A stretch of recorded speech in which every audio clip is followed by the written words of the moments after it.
Welcome to another episode on the HighLevel Experience Podcast, guys. On this podcast, we dive deep into the strategies and stories that shape success in the SaaS and agency world. And our guest today is a true embodiment of resilience and innovation.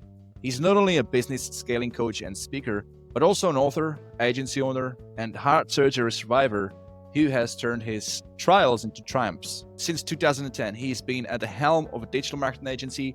He is a fellow high leveler. He's been specializing in services for personal injury attorneys and has been leading a digital marketing mastermind called Prospecting on Demand since 2016. And his passion is for coaching sales psychology and advocating for the anti-hustle lifestyle. And he has transformed the lives of many entrepreneurs.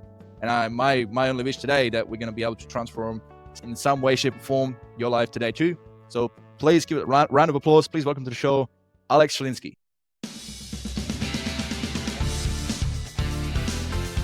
Thank you so much for having me, Vit. I appreciate it. And for anyone listening, always grateful for your time and hopefully make this a really exciting and worthwhile experience for you guys. Alex, I appreciate that. Yeah, definitely looking forward to it as well. Mate, you built a lot of really multiple successful ventures, from Sky Social Media to now Prospecting on Demand, helping countless entrepreneurs grow their businesses. But before we dive into the strategies and systems you've mastered, I'd love to start with a more personal question, if that's okay with you. Sure. Course. What was that defining moment or like a challenge in your journey that inspired you to break free from the freelancer trap and start building scalable businesses? So there's really two. It can't be siphoned to just one, because originally when I was younger, both my parents were entrepreneurs. They both had corporate jobs, quit them to become entrepreneurs. And my dad was a financial advisor, and my mom ran an art studio for after-care programs, after-school programs for kids. Had over 1,000 students in a decade all by herself, which is super incredible. And my dad was very successful in his financial planning business, so much so that my mom was able to retire. Things had changed in terms of vacations we were taking. It was pretty evident to a freshman in high school that things have gotten better. I'm the youngest of three boys, and my parents had a lot on their plate, but they were doing a great job managing it until my dad got sick late in my freshman year of high school. He had a massive stroke out of nowhere. I wrote this story actually for Entrepreneur, I think in 2018 or 2019, just after I had started a POD for a year, about how learning about my dad's sickness and how he went through this cycle of 2 years of not working, with obviously the good news being, the end of the story being, he's alive and well today with my son, and I'm alive and well, which is great. But we didn't know if he was going to live. We didn't know what was going to happen. And the circumstances of his business was pretty evident that it wasn't a business. It was just my dad's company. It was just, and if he's not able to work in it, then there was no money coming in. And no matter how much people loved us or cared for us, and no matter how much his clients loved him, at the end of the day, if you can't service the client at all for 24 months, a lot of, ramifications are going to happen. And we lost the house that I was born in, and my mom had to go back to work, and it was pretty rough. It was pretty rough at that time. And I thought that was kind of the defining moment for me to realize one of my missions and lessons I need to take from this is helping people develop a better business. And so when I started my company, Sky Social Media, that was my first intention. Let's make sure I have a hit by a bus strategy. If I hit by a bus, that it would still be able to move forward effectively without me. And that's what I was doing in my agency. And then I immediately wanted to start prospecting on demand because of it. Little did I know that I would have to deal with my own circumstances that were, significantly closer to home, which I didn't want to, but I had to. When I was 18 years old, I found out that I had a bicuspid aortic valve, which is basically just a congenital heart defect that makes your heart grow in size because it's leaking blood back in.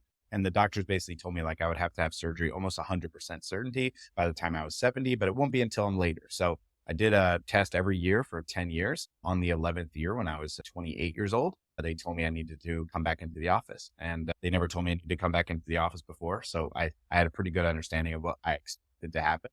Went into the office, doctor said right away, you're going to have the surgery. Obviously was devastated. This was December 2019. We had planned our first large event, 120 people in March of 2020. My brain was so skewed on business at the time, and I wasn't really in the anti-hustle model yet. I was just focused on freelance trap, breaking it, impacting people, working really hard, hustle all the way. Money, money, money was kind of my main thoughts. And then I get, this unbelievable information that I'm going to have this surgery that I expected to be, when I was 50 or 60 years old. Yeah. I wasn't a dad yet. None of those things had happened. And so, I asked him if I could, do the event first, which I'll never forget the look on the doctor's face. Did you hear what I just said? I just told you have to have heart surgery, and you're asking me about an event. My brain was just messed up then. So Mm. we did do the event. And then in March 2020, right after the event was COVID. So they had to push the surgery to June. They had to push it again from June to October. So I had to wait 10 months from the day they told me I had the heart surgery to October 15th, 2020, which is about 2 weeks away from my 4-year anniversary, which is amazing. I'm super grateful to be alive. And to make it even crazier, in May, my wife got pregnant. So I ended up having my surgery when my wife was 5 months pregnant. My son was born 117 days afterwards. And that's where I really like built out my process and logic behind not just the freelancer trap model and like building a business that grows. Because look, if God forbid I had died during that surgery experience, I know both companies that I had built would have been able to continue on without me. Of course, it wouldn't be the same, but I did what I needed to do to provide for my family and the family of my team members, which I take very, very seriously. Big, important responsibility as an entrepreneur. I believe in the 4 provisions, myself, my family, my team, and my clients in that order. And it needs to be something everyone cares about. I just didn't want to have to get tested with heart surgery. And I hope no one has to get tested that way. Good news is I'm alive. My son is 3.5. He's amazing. My wife is great. Business is great. And I'm really happy to be here. So yeah, that's kind of the 2 main turning points of kind of my main missions, anti-hustle model, where I wrote the book, The Anti-Hustler's Handbook, and then also the freelancer trap with my dad. Mate, what a story.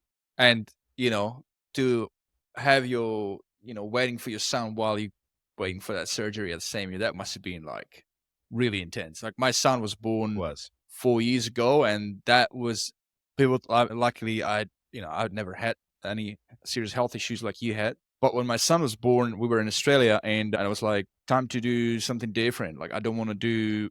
Back then I was managing a gym in Canberra, which was a kind of a pathway towards a permanent residency. We wanted to get a citizenship, whatever, and we got that.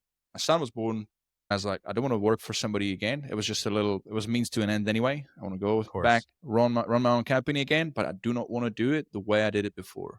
I talked about it in a previous episode, so I'm not going to go too much into it, but long story short, at 2016, I was working as a PT in a gym in Sydney CBD. It was a big gym, had, 2 squash courts, big gym area, all the machines.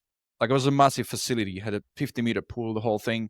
And basically I ended up taking over the whole management of it, and all their employees in that year became my employees. And at the time, I already had exclusivity for personal trainers, massage therapists. So I was already busy as you could be, managing my own clients, managing my trainers, therapists, and now also all the gym stuff. And it just went, it went belly up. I wasn't experienced to handle that suddenly. And, I realized like, if I want to run business again, I don't want to do that. I don't want to be bound to a location. I don't want to have employees if I can afford it or if I can avoid it. I want to have business that I can do from anywhere. And it was just an amazing moment that right about that time is when I was 2018, 2019. I learned about HighLevel, and damn it. Rest is history. It's amazing. It works. We are currently in Europe. We've been here for the last 2.5 years because I'm born Czech, my wife's Czech, my son, we wanted my son to like enjoy the family. So we've been here for the last 2.5 years. In the last 2.5 years, I've been in this room. I tripled my business all online. Most of my clients are either in US or in Australia, and some from Europe. And I love it.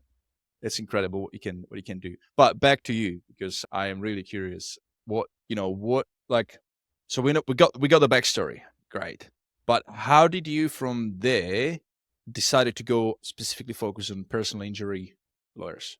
What led to that? So yeah, when I was a senior in high school, I wanted to become an attorney. That was my main thought process. So I had an internship from my junior year to my senior year, and it happened to be my next door neighbor. I grew up in a small Jewish community in South Florida, and there are some stereotypical things that are reality. Like a lot of the people in my temple were like accountants or CPAs or attorneys or doctors. And so I had a lot of opportunities to communicate with those people and professionals in my industry. Because at that time, when you're 16, 17, 18, you're like, what do I do with my life?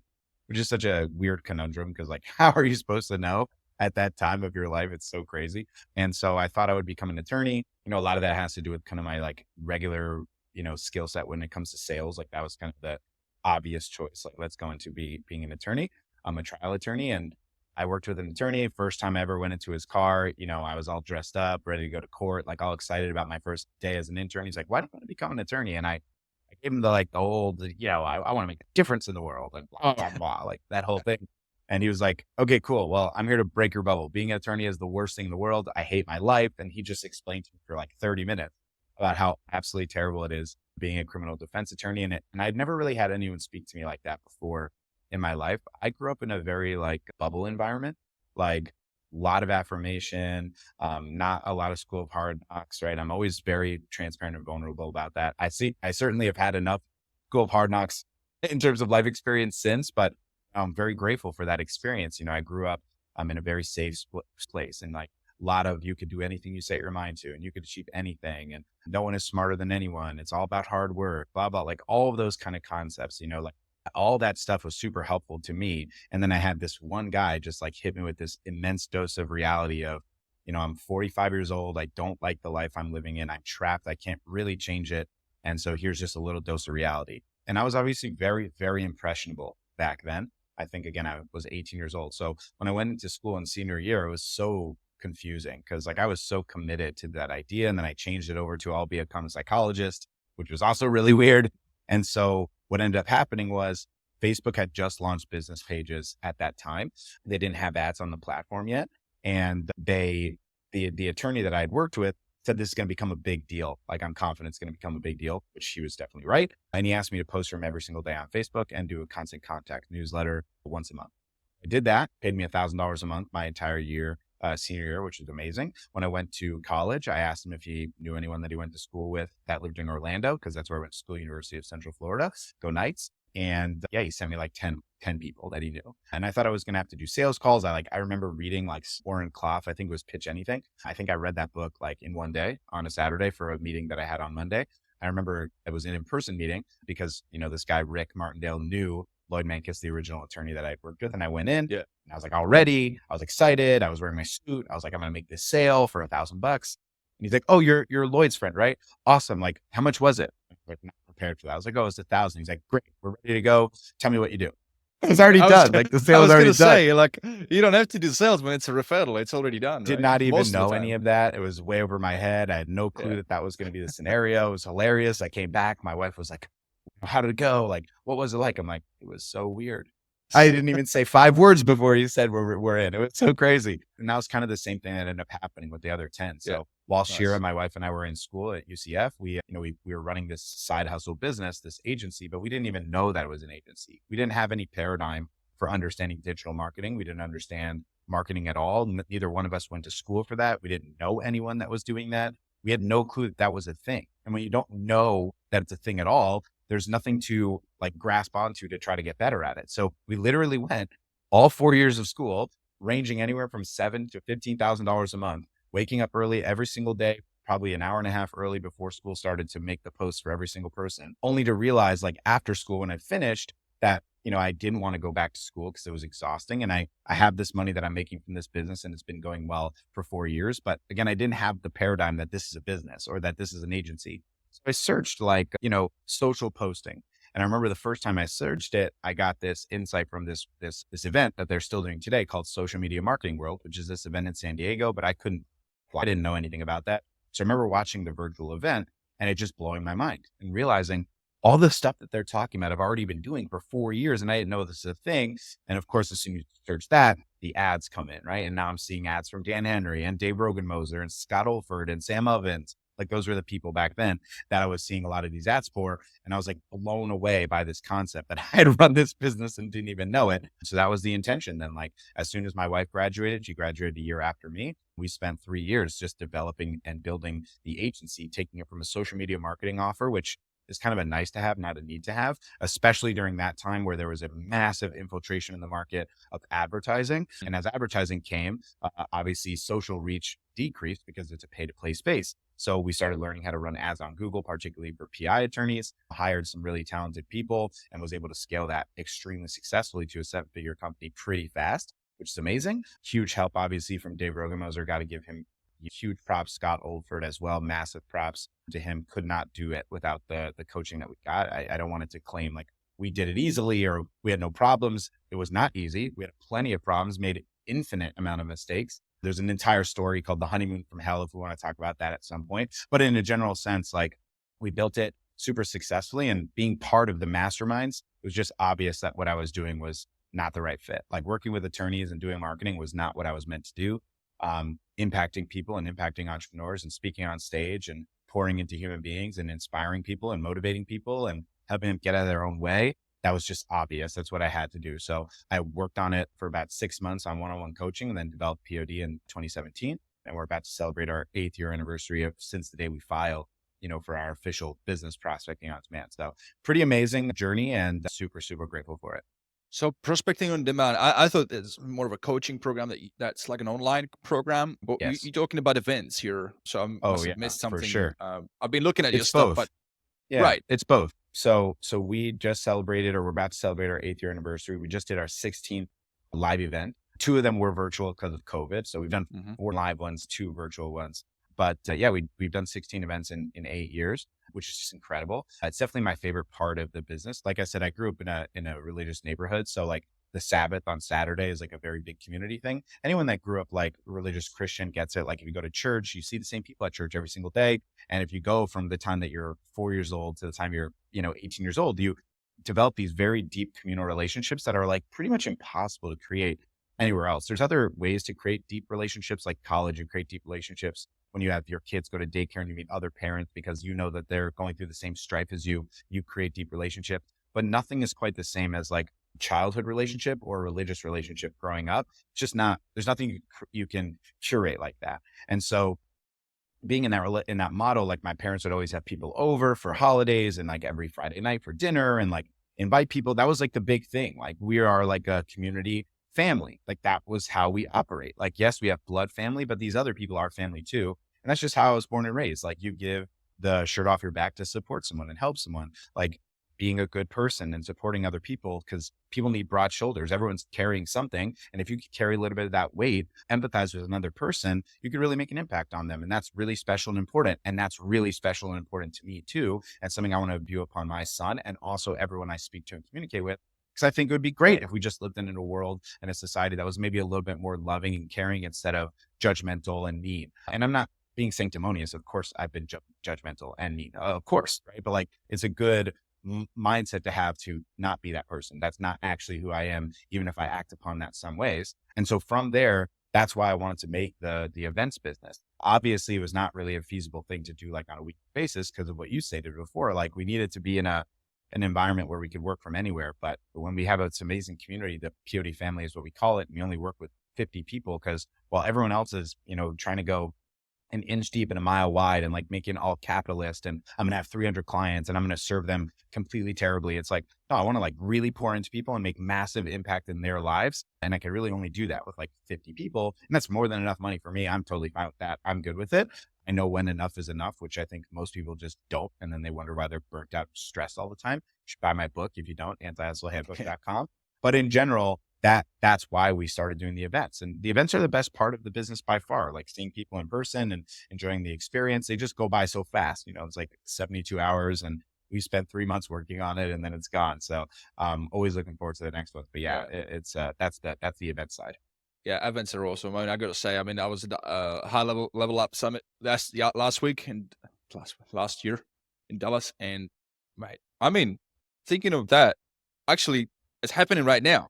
So guys, we've recorded this 5 weeks ago, but Level Up is happening right now. So if you're there, I hope you're having a great time because it's freaking amazing. And any event, as long as it's well run and there's good people, it's infectious. The energy, it's if there's people with positive mindset, it's I made so many good mates, made so many new friendships as well. So that model I know works 100% in-person model. It's amazing what you do. I did want to say one thing, guys. Alex, he is a fast talker. So if you're like, not catching on, you can slow it down. I think in Spotify, you can like slow it down a little bit, whatever. There's also a transcript if you want.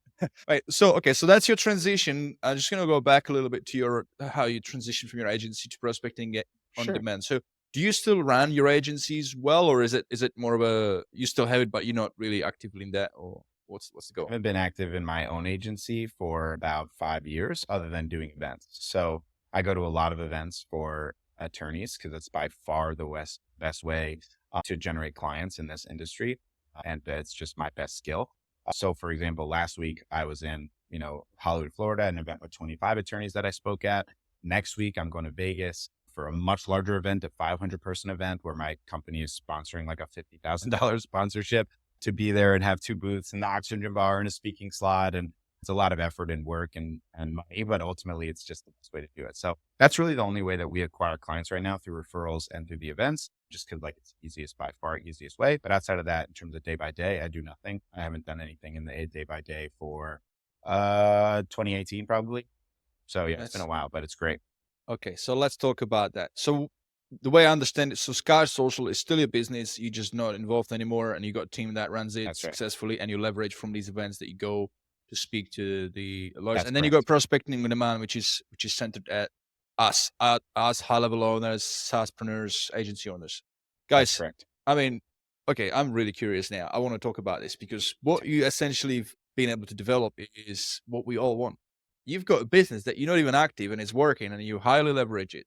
So question is, from your freelancing days, are there any like key lessons that shape the strategies that you teach today and that helped you like to get to where you're at now?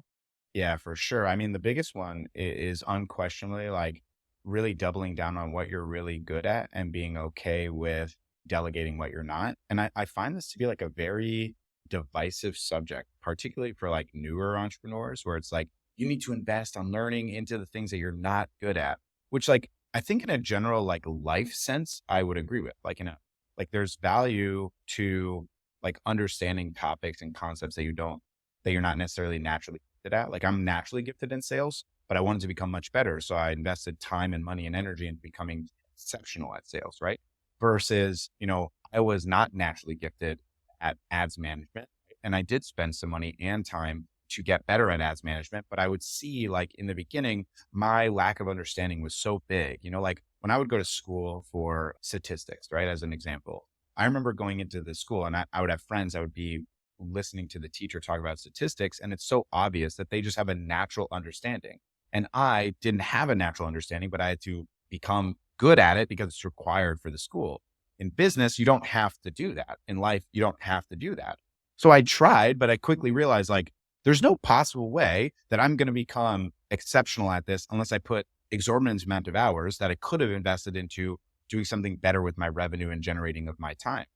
People Mhm. talk about the idea like you don't want to trade time for money, but it's such a fallacy. Like, of course you trade time for money because we only have 24 hours, no matter where you are in the world, no matter where you come from, no matter how much money you have, no matter how many team you have, everyone has got 24 hours. It's the great equalizer. So inherently, like your amount that you make per hour is very important that you're doing the right thing. So for me, like the biggest thing that I learned back then was just very clearly, I'm not going to be good enough to run these ads. And I wouldn't be utilizing my really unique special skill of being very audacious, like being comfortable going into attorneys' offices or cold calling them or selling them directly. I need just someone to be able to do that. And that was a big shift for me. And hiring Reach Local was my original white label company. They were really, really good. So much so that we ended up hiring like the CMO that we worked with, hired the lady that we worked with to be our CMO for POD, Sky Social Media, which was amazing and such a great experience. But I think I didn't realize that probably for like 6 months, which I think is a pretty common issue that most people have. So I try to help people do that because a lot of people want to like dot every I or cross every T or know every single element of how the business operates. And then they wonder why they're not generating revenue and why they're struggling. It's like, you kind of have to build the plane a little bit while it's flying because the stakes are not as high as like a heart surgeon, like you can't do that if you're a heart surgeon. You can't, but a digital marketer, like what's the biggest risk? Like as long as you're being honest and transparent with your clients about their risk, right? And you're not bold-faced lying to people, then it's better. You're fine. Like it's okay. Like that's kind of the mantra and model that I go by and what I think is a kind of a core principle that I learned in the beginning stages. There's something I heard from a mate of mine. We used to do some work together, and I was working at his agency for a while. And he said, like, it was real chaos. And he says, "Yeah, mate, just embrace the chaos." And like, my son is Virgo, right? So I am Virgos, but naturally they are really organized. I'm super organized, almost to like an OCD point. But I like to have things, have things organized. I hate chaos, right? And this whole time I've been trying to like avoid it, right? Because whenever it becomes chaotic, it becomes stressful, right? It's not Of like it's course. almost like you feel like you're losing control over things. But I guess, I mean, you kind of just confirmed it. It's like you can try as much as you can, but it's really hard to avoid it, especially when you start to grow and scale. You will always experience some level of chaos. So what you're saying is just embrace it and Yeah, figure 100%. it out. You gotta manage the storm. I mean, the idea is like, there's always going to be a storm to deal with, more responsibilities, like things that you have to do. At the end of the day, like, you just have to keep in mind that you're running your own race. You're not comparing yourself to anyone else. Like, I think one of the biggest issues in the high level space, originally the ClickFunnels space, the biz app space, the marketing space, the coaching space, there's like a lot of still high school drama for people that are like, it's a little bit ridiculous to have that mindset and model. Like, at the end of the day, no one actually cares about you, right? Like, the people that are online, that they have their own lives and own responsibilities. Like, don't let the spotlight effect hurt what other people think about you hurt you. Don't let what you're concerned about, like how they're going to react to it, hurt you. Unless you're being a complete a-hole, right? Like, then yeah, maybe check yourself. But in a general sense, like, people get riled up over everything. You know, they'll judge people over everything, or be sanctimonious over everything, or self-righteous. And I try really, really hard to not be self-righteous or egotistical. Of course that happens sometimes. Like, again, I'm never saying that I'm perfect in any way. I'm just always trying to be better. But one of the concepts that we talk about at every single event, at every single speaking engagement, is no one is better than anyone because you make more money. No one is better than someone because you have more experience. Like, you can learn anything from anyone at any time. Like, I have that absolute belief that anyone has value to share. And if you can't believe that in yourself, it's a non-starter. You can't be an entrepreneur if you can't believe it in yourself. No one can give you that belief. Like, one of my big core beliefs myself is just affirming people greatly. Like, I'm a big believer of words of affirmation and positive self-talk and self-psychology and affirmations. Like, it's something that really stuck with me from the first time I learned about psychology, going through college for psychology, and then seeing it in person. When you affirm people and light them up, their responses to that are really special. And then hopefully they can take that energy and momentum and affirm it for themselves. Because a lot of people don't come from that safe environment that I came from. A lot of people come from the exact opposite environment. Like, you're not good enough. You're a loser. You're weak. Either they were bullied by like people or parents or mentors, which is insane, but it's real. Like, it's a real thing that I didn't experience. So I want to change that. I want to change that landscape. So that to me is like one of the core principles that we imbue at POD. It's actually when I'm wearing this hat, it's kind of our core mantra: prospecting on demand, being caring, helpful, available, motivating, and proactive. That's our model and mantra for everything that we do in our company. Caring, what's the H for? Helpful, available, motivating, and proactive. I love that. That's awesome. Champ, what it says on a baseball cap is Amen. What it reads, guys. It's all about championing our clients. That's our concept: championing them, make them, to empower them to be the best version of themselves, not just in business, but in life. I love it. And when you help somebody, there's nothing more rewarding than that, when you can like really help. So I really enjoy that as well. You often talk about this anti-hustle lifestyle as well. Could you explain that, like what that means to you and how you integrate this philosophy into your coaching methods? Yeah, I think the main concept behind it is like, the hustle culture permeates through everything in life. Like, two really big impacts on my life, and these are not comprehensive, just in a general sense. Like, two really big impacts on my life are like my big hobby of sports. Like, I'm a very, very, very diehard sports fan. I love the Miami Dolphins, love the Miami Heat, lesser so the Florida Panthers, but they won Stanley Cup, and that's pretty great. Like, it's been a part of my life since I was a little kid. My parents are big sports fans. I'm a big sports fan. I love doing that. Like, I love going to big games. I love going to away games. I love being with my wife. And obviously part of sports culture is hustle culture. Like, working harder than everyone else is like a big thing. Like, my favorite team's mantra, the Miami Heat, is all about their culture of like hustle culture. Like, that's their whole concept. And that's a big, big thing in sports, in every walk of sports, like from children's sports to semi-professional sports to professional sports. And then in business, it's the same too. Like, the concept of hustle culture, like, you have people literally their whole job is just motivation through hustling, like working harder, working better, and doing like these platitudes that are fake. It's like, you got to put 110% effort, which is like, it's not possible mathematically, but I get the concept, Go ahead. Yeah, like, you got a story of Michael Jordan, right? When he talks about how he would stay, like, do double trainings, triple trainings, and exactly, like, and Kobe practice, as right? well. Yeah, and there's nothing wrong with that, by the way. Like, in a general sense, a lot of people are very motivated by that, and that's great. And I used to be really motivated by that. One of my main things before my surgery was I would listen to David Goggins a lot, and I just really was inspired by him, like, straight up yelling at me. Like, that was what it was, right? He's like, basically calling me a weak little bee, and I got to work harder. And I was very inspired by that. And I think, again, it has a lot to do with I never had anything in like that in my life before. Everything was very affirmation based. So this being like based, meaning like you want to be here and you're not there and you got to do more and you got to work harder. But then at some point I realized like there's this concept, obviously several principles that kind of go against the hustle model. Like the big one, of course, would be Pareto principle. That's probably the biggest one that goes against it, which is like, well, really the 20% of your effort is delivering 80% of the results. So like 80% of the work you're doing is probably not really doing much, right? And when I heard that, I was like, wow, okay, this is actually more about like optimization. And then of course, the dumber down version of that would be like work smarter, not harder. And when I like learned those concepts, right, after I realized that I was already working as hard as I could, right? The David Goggins stuff, the Jocko Willink stuff, the Myron Golden stuff, it started to have less of an effect. When I was a younger entrepreneur, I needed that because I was wasting time. I was procrastinating. I wasn't doing the things I needed to do to show up for myself consistently. But once I got to the place where I was giving the 100%, right? And you realize that that 110% is a facade. You can't do that. And yet it's still do more, get more, fight for more, work harder. And it's like, but how? Like I'm already putting everything I have into this.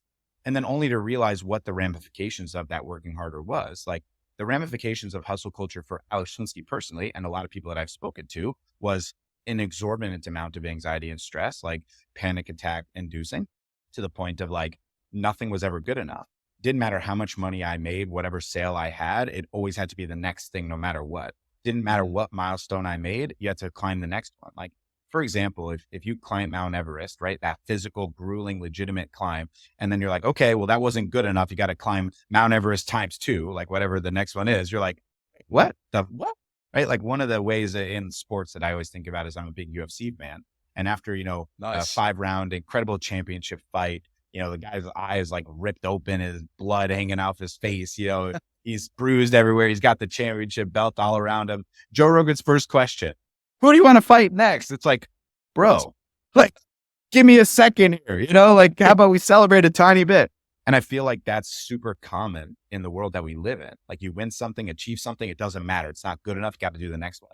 And I'm like, that's such a crappy way to live. And it was really, really unhealthy for me. And obviously the biggest circumstance was realizing like what it had created was accelerating my heart problem, like from my anxiety, from my stress, from the overworking. I did not prioritize my well-being. I did not prioritize my wife's well-being. I did not prioritize my relationships. I prioritized money over everything because the hustle culture's model is work harder to make more money because you want to work harder and you're going to work harder to make more money. It was just a vicious cycle that would never break.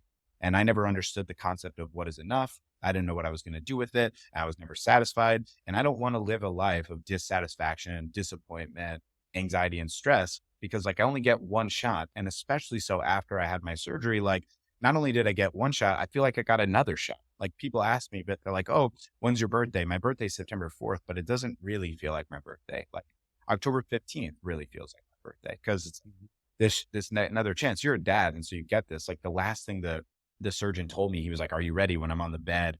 I'm like, no, I'm not ready. Like I'm freaking scared out of my mind. And I'm like holding my wife's belly. Cause like, I really want to be there for my son. I really don't want to die. Like, please, please, please. And he said to me, the last thing he said is, I promise you're going to meet your son. I promise. That was the last thing he said. And so when I woke up, my mantra with my dad and my parents and my wife was like, you'll be on the other side. When you wake up, you'll always forever be on the other side. And here I am, 4 years later on the other side. You can kind of see the scar at the top here. And, it's really great to be there. And I just tried to change the model of how I operated. But being a wolf before, right? Just being a hunter is the best way I can explain it. Like I would go out and hunt and I'd be a wolf and I'm damn good at it. And then I come back with my kill, my prey, my money, whatever, as I drop it on the table. And before my wife can even say, we have enough in the fridge, I'm already out on the next hunt. Like I'm ready. I got my bow and arrow. I'm ready to kill. And it was like, I got to change that. I need to change that. I can't be that person anymore. It might work for some people, but it can't work for me anymore. And so I wrote the book, the Anti-Hustler's Handbook, for me. I wrote it for me to prioritize life the way I want to, because I want to prioritize my son and my wife and myself over everything, but I don't do that in action. I still don't do that in action perfectly. So I don't want it to come across that way. I wrote the book for me and I realized that it would resonate with so many others. And some people I say this to, they're like, wow, that's totally not who I am. Like I'm super interested in getting yelled at and wanting to hustle harder, et cetera. But so many more people are like, wow, this is so refreshing. Like I didn't even consider it. Yeah, I think it's part of the journey. Like now that I'm just listening you speak about this stuff, and it just a lot of clicks back to me. Like it brings back memories when I was on a student visa back in Sydney. I was hustling between 2010 to 2016, as a personal trainer, trying to hustle. And then I was like, I'm not doing enough. And then I picked up a book, 10X by Grant Cardone. If you ever, if You're you read really that, not doing enough. and now you're like, holy shit. But I mean, as a result of that, I then, landed that big contract and then suddenly had all those employees, but then obviously went belly up. It was so unhealthy, actually. It was a bad deal in the first place. I didn't do the numbers right. There was not much left for me to make of it. I still had to train my clients one-on-one to make enough money to pay myself. I mean, it was terrible. I was like, it was probably the worst year of my life. I slept like Brutal. brutal. And then you get into stress mode. Then you're really bad as a boss. And I was really being, I was too direct. I wasn't good anyway. So It's so funny, by the way, though, you said that, because I actually call Grant Cardone in my book. I call him out as the hustle guru himself, because I watched a video before I wrote the book. It's like a short, and it was probably the most disgusting short I've ever seen. And look, guys, like if you like Grant Cardone, it's all good. Like I don't care, no problem. It's just insane what he said. He said if I was making $400,000 a year, I would be embarrassed with myself as a husband, a father, and basically as a human being. And for someone to say that, it's just like so the antithesis of how I operate and believe. Like I wouldn't listen to one thing that guy has to say ever. Like I just like so gross to me. That concept's insane. And like the 10X mantra and model, like all those hustle culture people, it's like, I'm doing amazing in my life, but I got to 10X it. It's like the whole concept of anti-hustle is you define your success. I don't get to define it. Vit doesn't get to define it. The high level founders don't get to define it. Your mentors, your parents, you, because you get this one shot. I don't care what your religion or beliefs are. Like you get one shot at this. It would be better to live happy and enjoying it rather than feeling less than or at the grips of I'm not there yet. Where? And they don't know. They don't have a destination, and that sucks. I hate that. Yeah, people, so yeah. That's why I wrote the book. I think what it also comes down to is like there's a difference in like going back to like myself. Like I was single back then, right? So I didn't have wife, I didn't have kids. Of course. Now I'm a dad, I've got kids, so my priorities completely shifted. That's when I said No to doubt. myself, I don't want to do something that's location specific, location bound, employees bound. I want to be able to run my business from anywhere, right? So yeah, I mean, and by the way, $400K a year, that's a lot of money for a lot of people. No, you're a bad father. That if you're making 400, bad father. Yeah. I couldn't even. I'm like, dude, what is going on here? That's his brand. Yeah. It is. Let's talk about I want to pick your brain a little bit more on the sales, because I know you're really good at sales, and that's really critical aspect of any business to be Life. successful, really. Life, bro. It's life. Yeah, it is Critical life skills. Yeah. So the question is, I wanted to ask is, what are some common misconceptions that you've encountered, and how do you address them in your coaching when it comes to sales? I would say the biggest misconception when it comes to sales particularly is the idea that can't be a learned skill. I think, look, inherently, like there's a lot of people that are just very gifted communicators in a general sense, or very like influential people, like the captains of the school teams, the presidents at school, like when you're younger, people that are amazing at getting out of trouble seemingly all the time. Like, like I was that person, like if I was getting in trouble and I go to the principal, I'm pretty damn confident I'm not going to get in trouble. Obviously that didn't work out every time, but in general, that was kind of the concept, like I understood how to properly influence people, and even go so far to say manipulate. And I use that word very particularly because I think like there's a responsibility, like my son loves Spider-Man. So it's always on my time. I'm assuming your kid loves Spider-Man too. I have a 3.5-year-old. So, it's his favorite thing.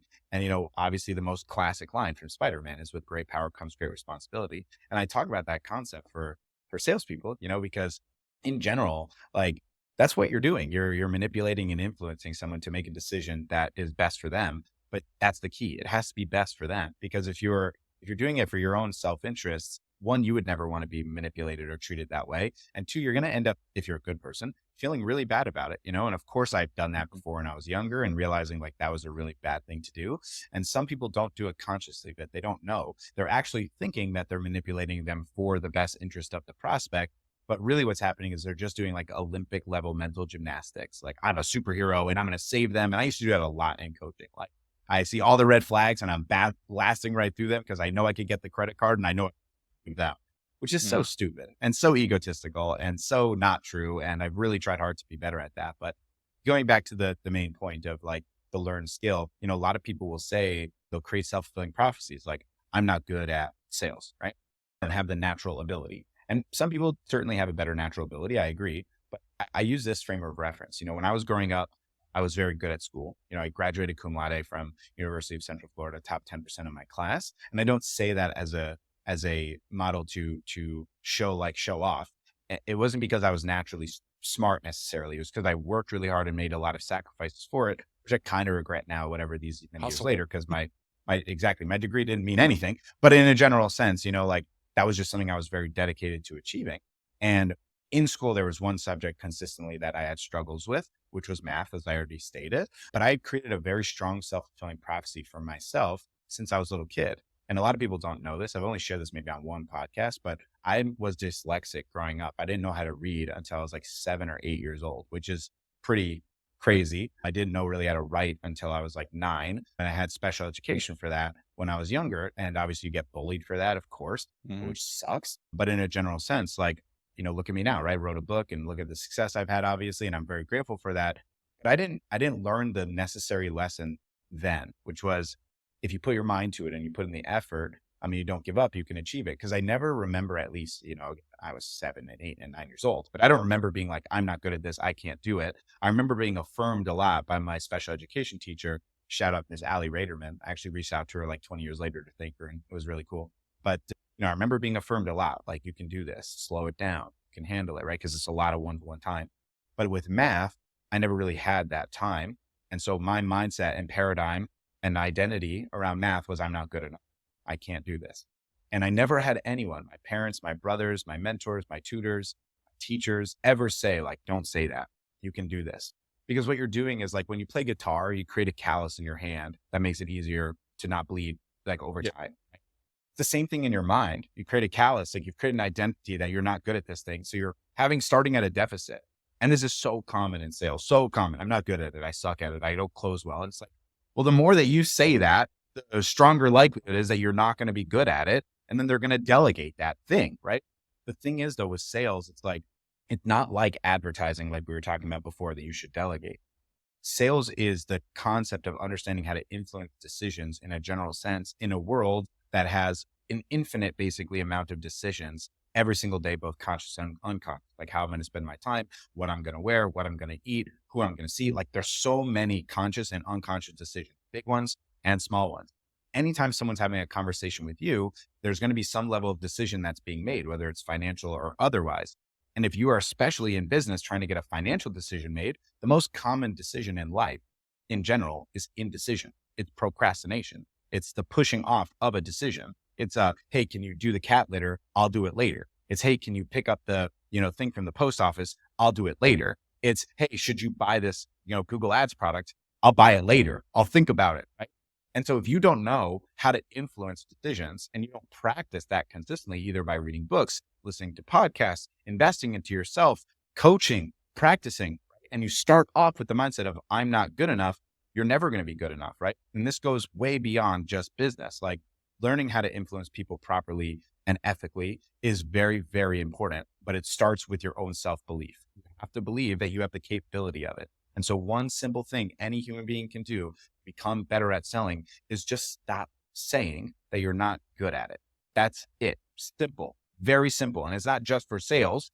It's for everything, Stop saying I should have, because you can't do anything in the past. You can just do right now, which is, I'm going to get better. I'm going to get better. I'm going to get better. That mantra and mindset is going to open up your brain to the concept of trying versus shutting it down. I'm not good enough. I'm not capable. That mindset is not going to let you grow. And that's really why I believe I struggled at math so long, Vit. Like, not one person in my whole life ever told me to not say that until I was a senior in high school and learned about self-fulfilling prophecies. I'm like, I've been doing that shit for like 10 years with that. Why did no one say anything? It's kind of crazy. 100%. And it's, being comfortable with that, being a journey, it's part of the process, right? Yeah. And being comfortable is then what allows you to then be open to self-reflect, which is then going to create the opportunity to learn from like by self-reflecting, simply, like, you can learn from yourself a lot of times, like. No doubt. Right? Evaluation is key. I talk about this concept related to action, especially for like younger entrepreneurs, of like these 3 steps. Like action, right, creates data, and data creates optimizations. Optimizations creates better action creates better data creates better optimizations. It's just a never ending cycle of improvement. And yeah, there's collateral damage on the way. But like I said, if you're not like a firefighter or a police officer or, a doctor, the stakes are relatively low. Like, okay, so your action was you did prospecting and it didn't work. So you got that data and then you optimize it to do better at prospecting. Big deal. Oh, your action was you tried this sales objection and the person didn't like it and they said F you, and you got that data and you optimize it for the next one. Big deal. Like, it's all good. Move on to the next. So that's like the concept that I try to help people with, that mantra of reminding, like, data is not enough. You have to reflect on it and evaluate on that data so you can optimize for it and move forward. So action creates data creates optimization creates action. You keep doing that cycle over and over. It's a good way to make sure that you're moving in the right direction. Aside from that, some technical points when it comes to sales, like doing a sales conversation. Like one of the most like simple ones is, talk less and just get people to talk more and coach them through and get them to find their own solutions. Now, the other one is also when you do talk, don't talk too fast, because you talk as a car salesman. How do you handle that, knowing that you speak so fast? Yeah, I don't really worry too much about that, those things. Like, a lot of people ask me like, oh, like, what's the amount of ratio I should be talking, and like, the speed in which of communication. The reality is, like, every human being is going to be different on how they perceive things. The biggest element is just understanding some of these core principles in selling. So like, the main core principle is understanding the 3 core tenets of sales, which is going to be the words that you say, the tone in which you say them, meaning like pace, pitch, etc., and then also the visual component. A lot of people cut themselves at the knees right away because they're not doing sales with any visual component whatsoever. And they're like, oh, well, I do most of my calls on phones. It's like, okay, well, you have this amazing thing called a cell phone that you can send a screenshot to so they can see what you're talking about. So do that. Obviously, if you can do Zoom or Google Hangouts for sales, would be a lot better. In a general sense, at least have something to send them so they can see it. Like, no visual component means you can't read someone's like POV. You can't understand who they are. You can't leverage any NLP practitioning. You can't just do like standard understanding of how someone's taking up your information. It's rough. So to me, like, the biggest concept is getting those 3 elements and then just understanding the open loops model, right? Like, the open loops model is probably the easiest way to be most effective in selling. When someone tells you something that's important to them, not the avatar, right? Not like plumbers, but the person you're talking to, Dan, the plumber, tells you something that's important to them, you have to reiterate that, clarify that that's important to them, and tell them with confidence you can help them achieve that thing. So if someone tells you like, it's really important for me to get more jobs because I need to get all these trucks filled out and on the road, you need to respond and say, I hear you. I know you need to get those jobs filled. I know you want those trucks on the road. I'm going to help you do that. Because what they're doing is creating an open loop, and they want to know with confidence that you can close it.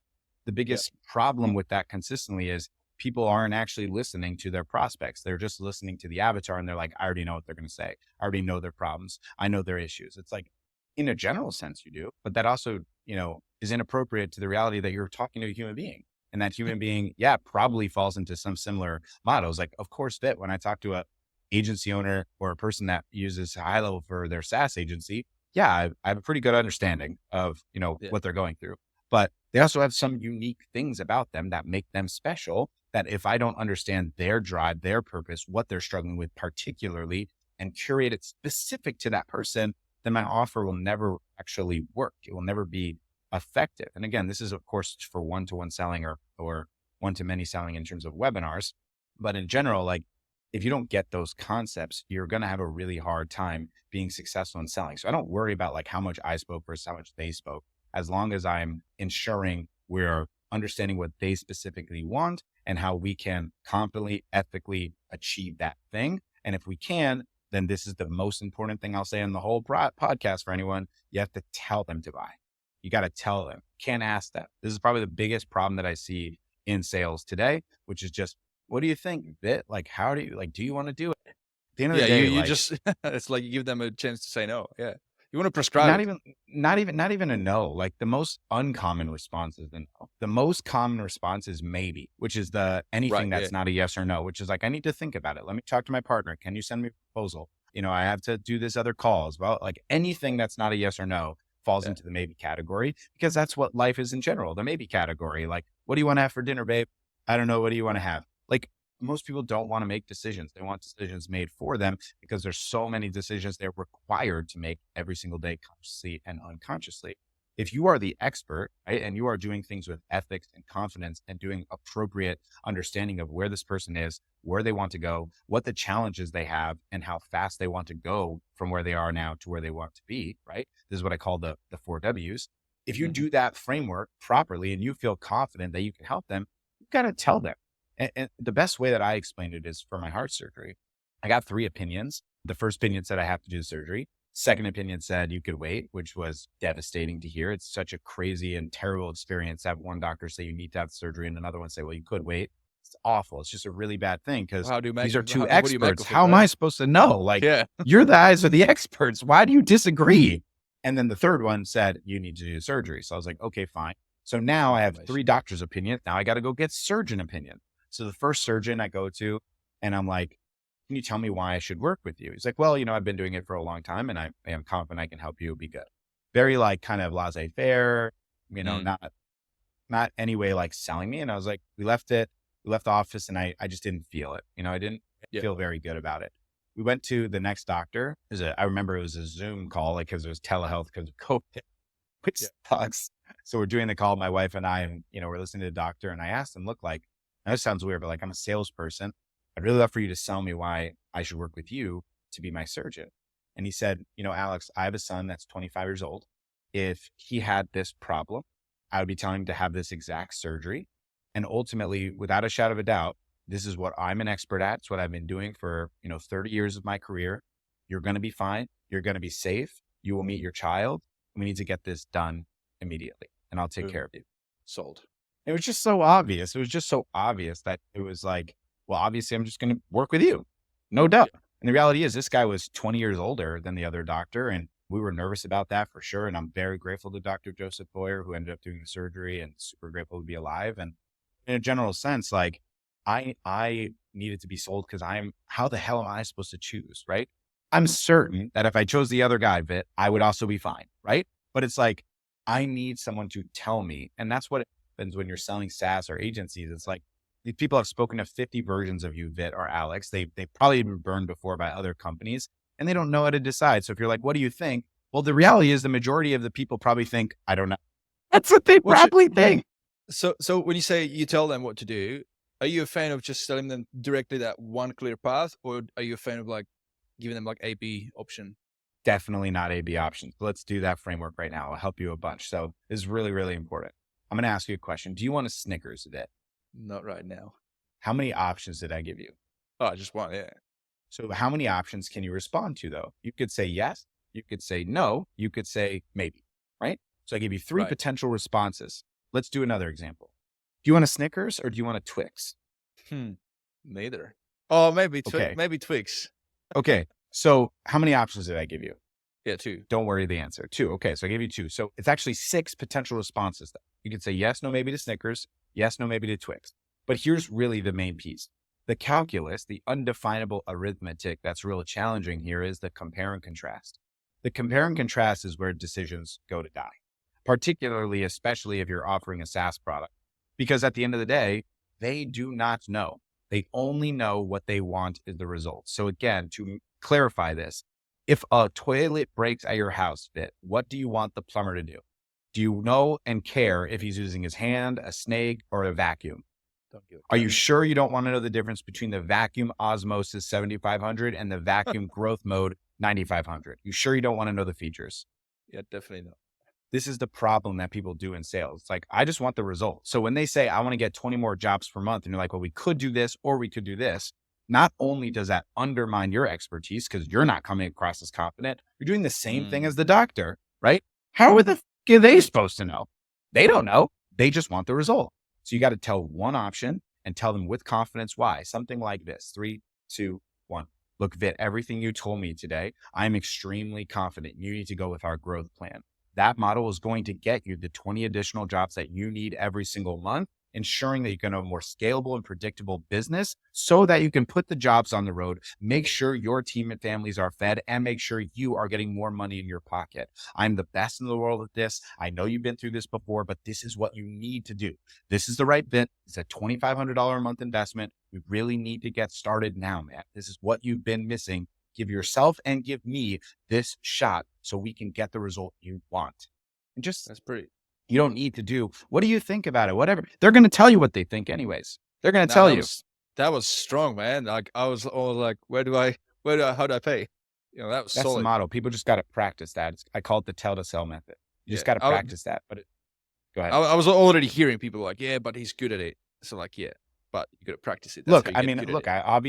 I've been doing this a really long time. I've spoken at sales conferences at HighLevel 6 different times. I've done multiple, like whatever it's called, spotlights with them. I had spoken at digital marketers events. I've run my own events. I've been doing sales since 2010, coaching since 2016. I've been doing millions of role plays. So of course I'm good at it, like obviously, but you don't need to be me. Like, you don't think I effed it up when I started? You don't think I still F it up sometimes now?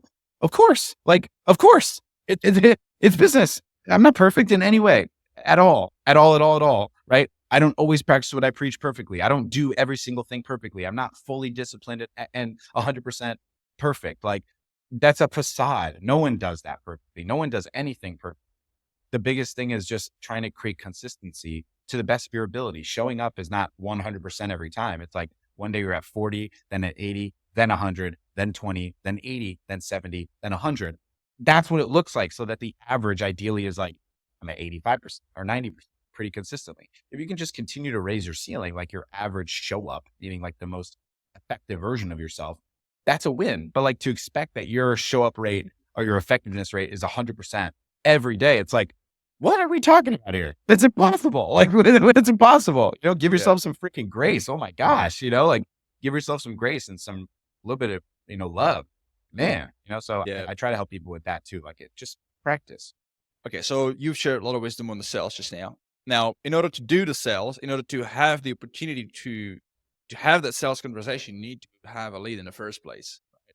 So what do you see like the most common mistakes? And you've been helping a lot of high levelers, other entrepreneurs fill their calendars with leads. What do you see as one common mistake that they make when it comes to lead generation? And I mean, it's, that's one common mistake. I mean, it's the easiest one possible, not doing the work. I mean, that's the easiest thing to say, like it's the easiest thing to say. The metaphor is so simple. I love this metaphor, and it's so super effective for every human being on the planet gets this. It's like, if you go to a gym and you pay the gym, for a year in advance, say it, it's $100 a month. So $1,200, right? You're like, okay, I gave you all the money in advance. Okay. Ready, Vit? Are you ready? Give me abs. Do it, baby. I'm ready. Do it. It's done. Did you do it? Do I? What the heck? I think that's what a lot of people expect, either from coaching or from like advertising, like you run ads, you're like, where's my money? Like, what are we talking about here? What are we doing? Right. And I know, Vit, like we're probably in the society and world that within the next 10 years, there'll be like a done for you gym. You go to the gym and you got 5 people working for you. They're going to move your arms for you. We're heading there. Yeah. You have an AI robot moving your muscles for you. You don't have to do anything. You can be in VR and playing a video game and your muscles will move for you. It's going to happen. But anyways, it's not right now. And so like the prerequisite to any level of prospecting success is doing the work. But here's the rub. Okay. Like here's the blunt reality. A lot of people talk about like niche saturation and market saturation. And some of that is reasonably true. But the good news is like pretty much anywhere you are in the world, in any industry, like the amount of agencies are far outnumbered by the amount of people that need an agency, like far, far, far out.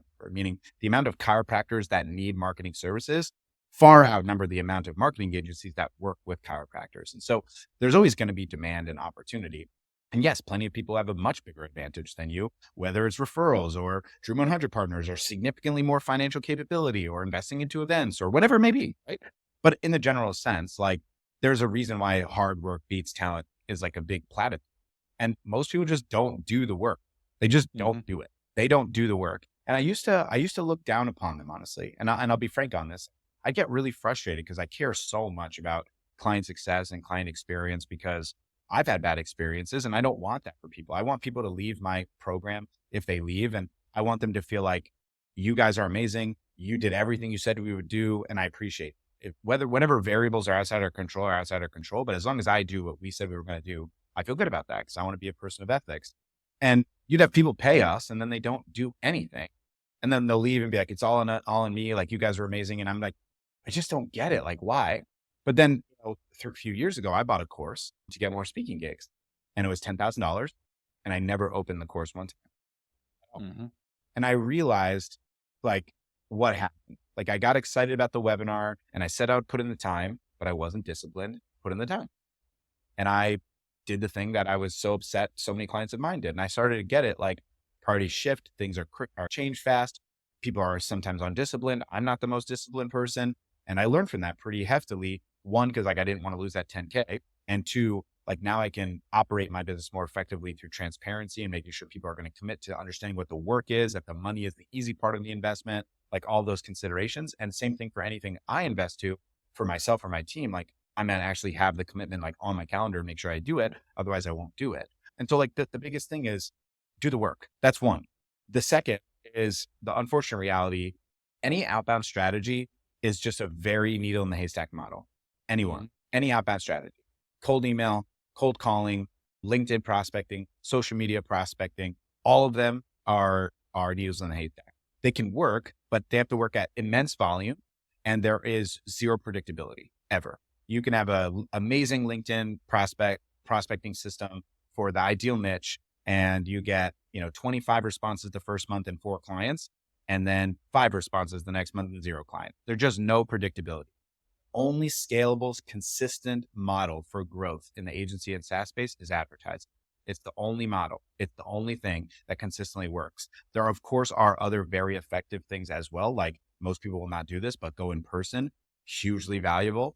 It's very, very important. And event sponsorships, which is why I spend all of my marketing budget for my main company, Sky Social Media. It's not my main company, but my marketing agency. All of my money is spent on events for attorneys, all of it. That's the entire budget that we spend. We do not spend 1 cent on ads, strictly because I know what I'm competing with on the ad side. And it's really hard to get an attorney to actually show up to a call and also buy on a call. But in person, you can't leave because I'm right in front of your face. And so it makes it a lot easier. They got to get their points as well, their industry points. So if by attending, they can 100%. fulfill it as well. 100%. Now, I just had a question. Damn it. Oh man, it was a good question. Shit, it just flew away. It'll come back to me. All right. Well, related to prospecting, actually doing the work, prerequisite, and then ads and events. Yeah, you just helped me. Okay, so you said it's a needle in a haystack, cold email, all that stuff. But what's your thought on, when you do one plus another, like when you do, say, cold email plus you do social media content, then it kind of helps. I call this like carpet bombing, right? Like, this is the simplest concept. Again, metaphors are kind of the easiest way I express myself so people get it in an easier way, like deconstructing an idea in a different way. If you go fishing with someone and someone has 10 poles in the water and someone has 1 pole in the water, what's the likelihood of who's getting the fish? The person has 10 poles. Okay, but let's also talk about now the quality of the poles. What if all 10 of the poles are bamboo sticks and the other one is a professional fishing rod? Well, then now maybe the odds are a little more even, right? It's not what it just necessarily is on the surface. So like the concept in general, like doing LinkedIn prospecting plus cold calling plus direct mail plus in person, yeah, that's ideal, but is that actually as good as ads? No. Well, just not. That doesn't mean, real quick, it doesn't mean that we don't do it or recommend it. We do. Everyone needs to have outbound strategies. It's just what's the most effective specific to you, your team, your time, and your niche. It's very particular for every company we work with. That's why we only work with 50 people. Because like if you work with, for example, plumbers, okay? I think I use them as a niche twice on this call, but regardless, let's say if you work with plumbers, okay, and you go to buy a LinkedIn prospecting system and you spend $7,000 on that, you're already going to fail because plumbers are not on LinkedIn, right? They're just not. If you work with attorneys, doing LinkedIn prospecting and cold emails are going to be way more effective, right? You're doing plumbing, cold calling and direct mail and in person is going to be way more effective. Understanding the effective outbound strategies are key. I'll tell you guys one secret one that most people don't do, that if you do, will make your life a lot easier. And it works for every niche, which is very rare that any prospecting method other than ads works for every single niche. And it would be the prospecting model, a podcast model. We call it the interview offer. Basically, everyone's favorite radio station is WIIFM, right? What's in it for me? That's the concept. So if you make a radio station for WIIFM, where you tell someone like, hey, I'm going to do 10-minute interviews for plumbers and their journey, et cetera. I'd love to interview for the podcast. It's free, content for you. It's only 10 minutes and, you'll get free SEO value with it. Go on an interview, ask them a couple quick questions, shoot the podcast. As soon as the podcast's over, hey, by the way, I do this other thing. I noticed you said you had this problem. Can we talk about it? Easiest thing in the world. It works super effectively for every single niche. Is the result rate very high? No, not very high. But if you do 30 podcasts in a month, right, which is a lot, that's kind of a lot. Let's say 20 in a month, you're going to probably get 2 clients, right? Am I saying that's some substantial number? No, but it's a lot better than a lot of the other things. So in a general sense, I think that's a really untapped opportunity. That is my little secret weapon, actually. Of course, it works super well. It Sorry works. to spoil. And not just to acquire customers for SaaS, but also like what we're doing right now, because I also sell products to the community, to other high levelers. I know that you've got a community. We have a same market. So oftentimes, and we'll do that after we record this, I'll be asking you this, leveraging this relationship and creating the fellow partnerships. That's how 1,000%. it's super powerful. I'm mindful of the time as well. So we've got 20 minutes. I've got some really good, juicy questions. I want to get to some high level specific stuff. I've got a bunch of questions, but this one I've highlighted. I kind of like it. Maximizing revenue through SaaS offers. A lot of high level agencies are transitioning to a SaaS model. What's your advice for SaaSpreneurs looking to leverage high levels infrastructure to not only provide value to their clients, but also to maximize their revenue, the recurring revenue? Yeah. So, I have 2 main thoughts on it.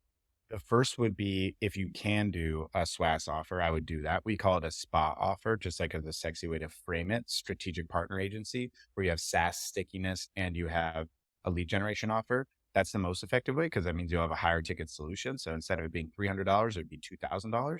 And if they don't want the $2,000 offer, it'd be $300. A lot of people get worked up on the agency model and they've been burned before by that model and they don't want to do the ads and stuff, which is fine. Okay, if you just want to do only SaaS, just so we're clear, I would at least sell everything quarterly, no matter what. Don't sell anything monthly. Don't sell anything with a free trial. Sell everything quarterly upfront, because otherwise, if you're not doing that, they're never going to be committed to buying it. You're going to waste a huge amount of time. Because if you're doing one-to-one sales for a $300 product, you're never going to get to 10K. You need 31 clients. Do you know how many people hit 31 clients?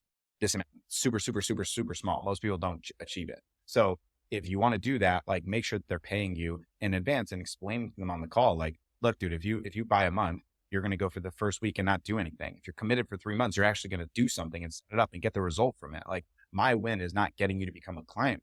My win is to get you the result you want. And if you're going to actually work on the product, you're not going to get the result because there is a tech, hurdle to get through. It just is. It just is. So that would be my number one main thing. And then secondly is just understanding positioning of how to sell high level. And I feel like a lot of people screw this up.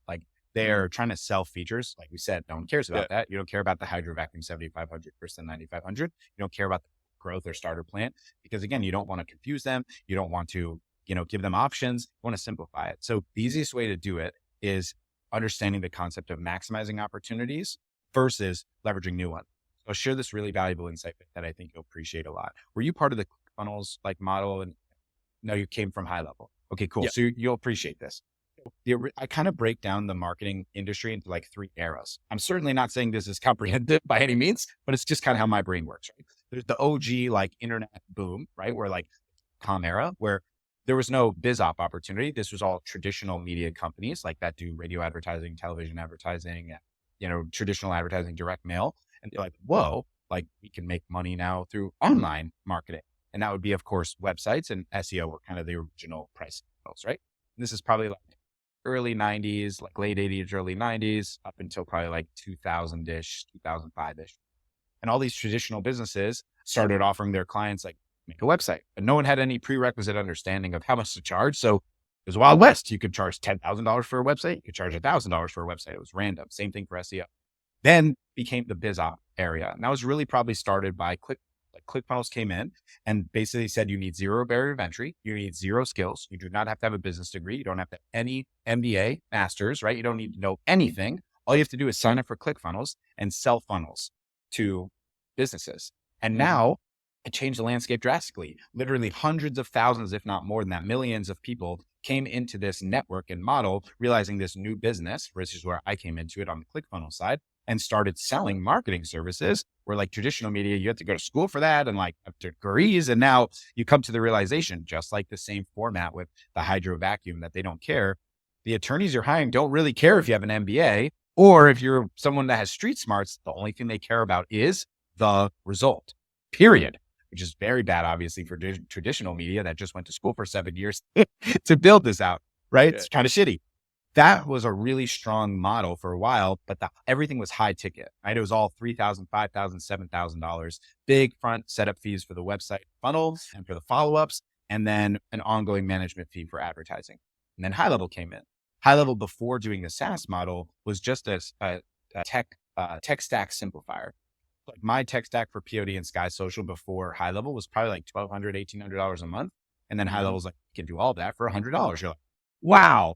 And then they realized, because people were reselling the product, that, whoa, we have to make this a SaaS model. And so they pivoted in like 21, I think it was, into the SaaSpreneur model. It might've been 2020, but it was not the original plan for HighLevel. Obviously now it is, and it's a great plan, but it changed the landscape again, where they run ads, high schoolers and college students and older corporate people that are like, do you want a side hustle business where you can run a SaaS and like work with local businesses? And it's all low ticket. So it's easier to sell and easier to make money, which isn't really true. But anyways, that's the whole concept.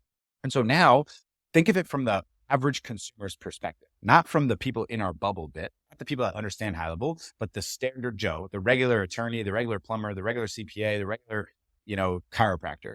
About a year and a half ago, 2 years ago, and recently, they were getting offers in that ClickFunnels era.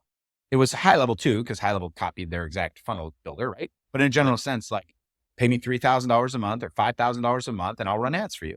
But now you have people like Vit or Alex or other SaaS people basically going to the exact same person, offering almost the exact same thing, but it's 10 times less. Now it's $300 or $500. And the average chiropractor is like, what the fuck is happening right now? What is going on? Why is this happening? What changed? If you don't give your consumers, your average prospect, the understanding that the bubble insight that you have that I just explained, they'll never get it. They'll never understand it. Just as much right now, if you go to the chiropractor, I don't know what I'm about to like say in terms of, because I don't know what I'm talking about, but you get the metaphor. If you go to a chiropractor and suddenly, after going to the chiropractor for 5 years, they change their price and it's 10 times less. Like, what? What happened? It's the same exact service. What happened? Maybe it's an insurance thing. Maybe it's a corporate thing. You have no idea. Just like the chiropractor has no idea about the change of the eras that we've been in digital marketing. And that process, I think, is what causes the strife and challenges for people in sales, because everyone thinks you're trying to get one over them, trying to screw me. How is it possible? Their BS radar is going off the charts. Right. Exactly. Yeah. This can't possibly be.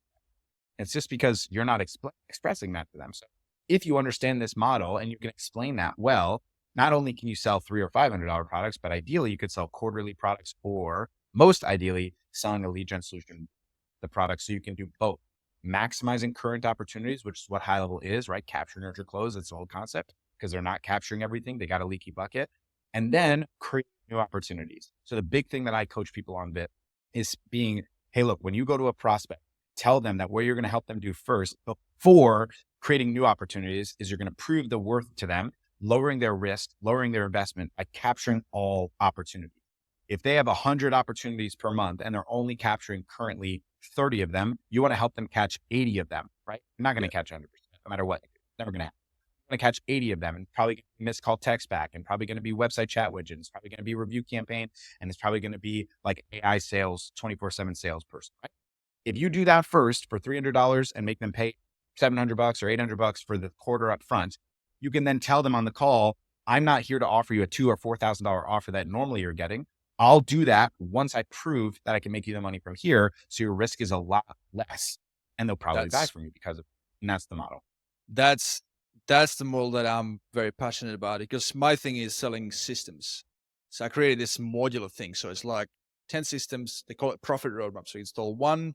It's all basically automating certain aspects, like automating referrals, automating reputation, right? I'm a big fan of that, because it's like, instead of generating leads, which you have to pay for, if you don't have the behind the scenes systems that then help convert the leads, you're pissing money away, aren't you? So, yes. Well, that brings me to the next question then. And this is the last question in terms of HighLevel. I've got some rapid fire ones as well, which I'll ask you later. But this one, HighLevel snapshots for efficient scaling. Many agencies use them. I use them to rapidly deploy systems for clients. In your experience, what's the best way to build and leverage high-level snapshots to create scalable, repeatable success across multiple clients?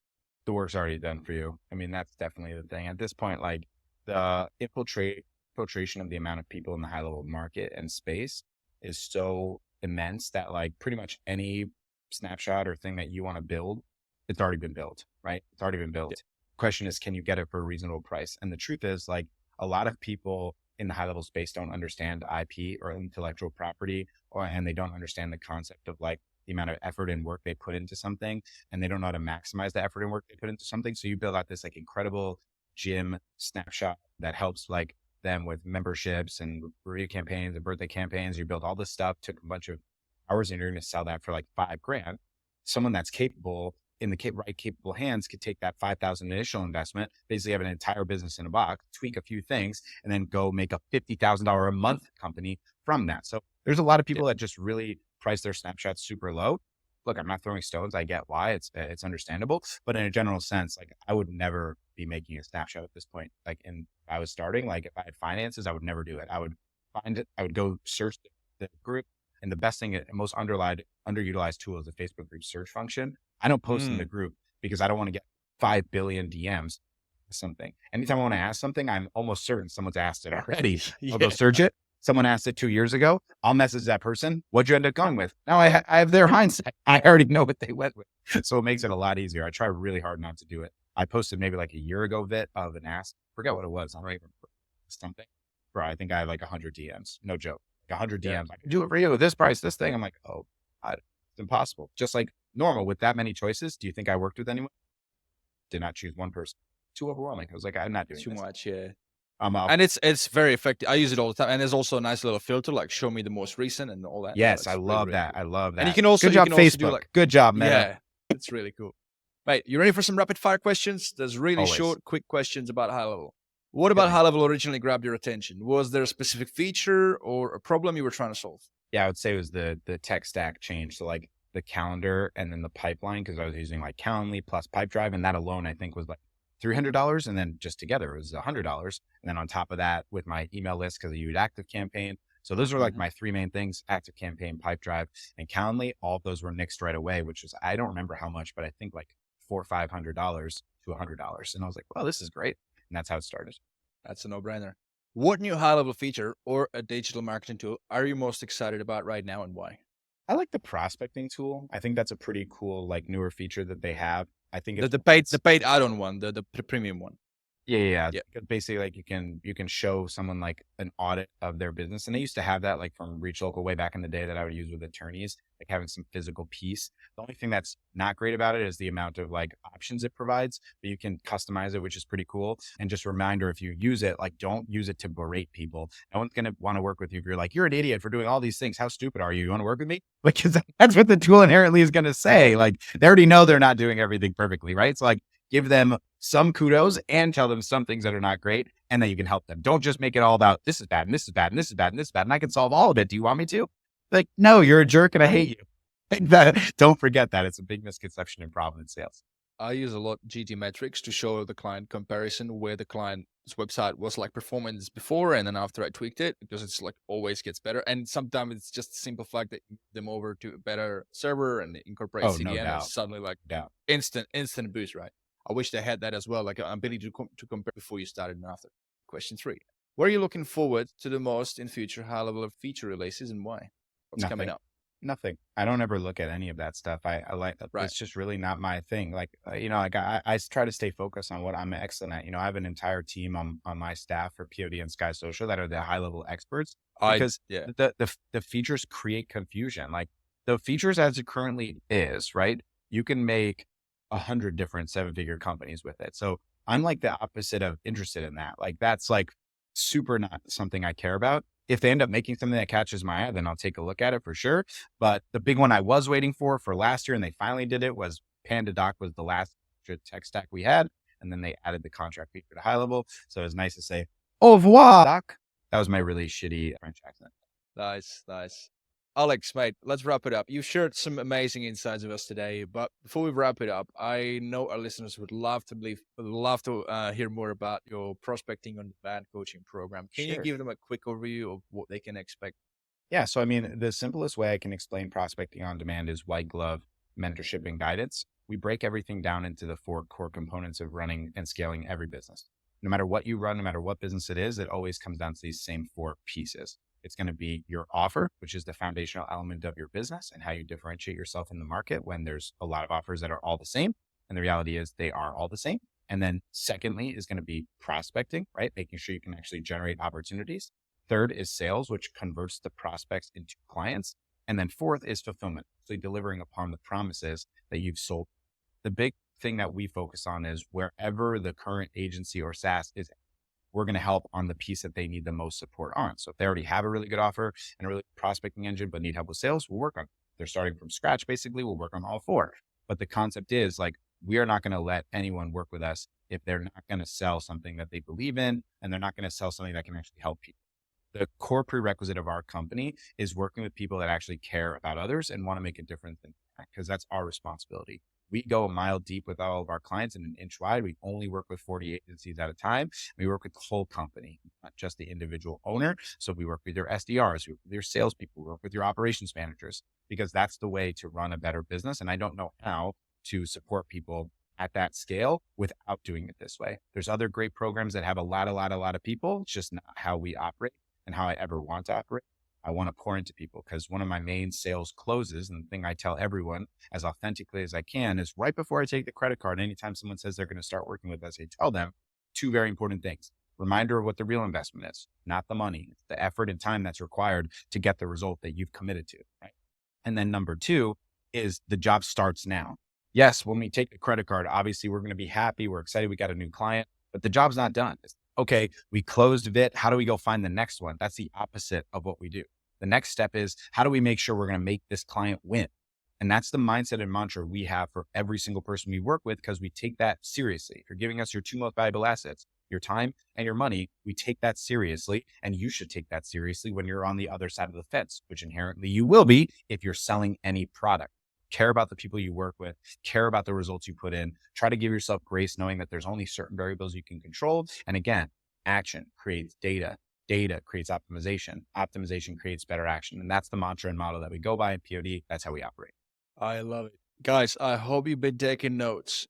Remember, you got to be a champ in order to be in this program. Amen. So guys, if you want to take advantage of this offer and get access to this incredible coaching, head over to highlevelexperience.com/prospecting on demand to claim your free demo and apply for a success mapping session today. But that's not all. When you visit the page, if you scroll down on the page, you'll also find some exclusive little bonuses from me, including deep links generator, which I've talked about a lot in the last episode. So I'm not going to go into details, but it's pretty cool. Also, a SaaS rebilling calculator, especially if you're international and you want to know like how much, for example, a $10 inclusion includes for a client that is based in Germany. And my free page protect code if you really want to safeguard your content and prevent it from other people stealing content, either your website or client's website. Those three little resources will be there as well. So don't miss out. Check it out today by going to highlevelexperience.com/prospecting on demand. And with that, Alex, mate, thank you so much for jumping on today. You've shared a lot with us today and a lot of valuable advice that I cannot wait to turn into some really cool, juicy clips as well and share them over social media. So thank you. My pleasure, thank you man. again, Thank you for man. having me. It's been awesome.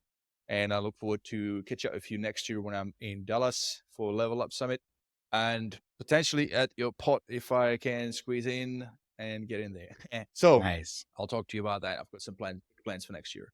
So guys, Love it. Thank you for listening to today's episode on the High Level Experience. If you enjoyed today's episode, then please share it with your fellow agency mates and other high levelers that you think would also benefit from listening. For show notes, links, and extra tips to help you grow your agency or your SaaS with High Level, please go to highlevelexperience.com. Thank you and have a great rest of your day, everybody.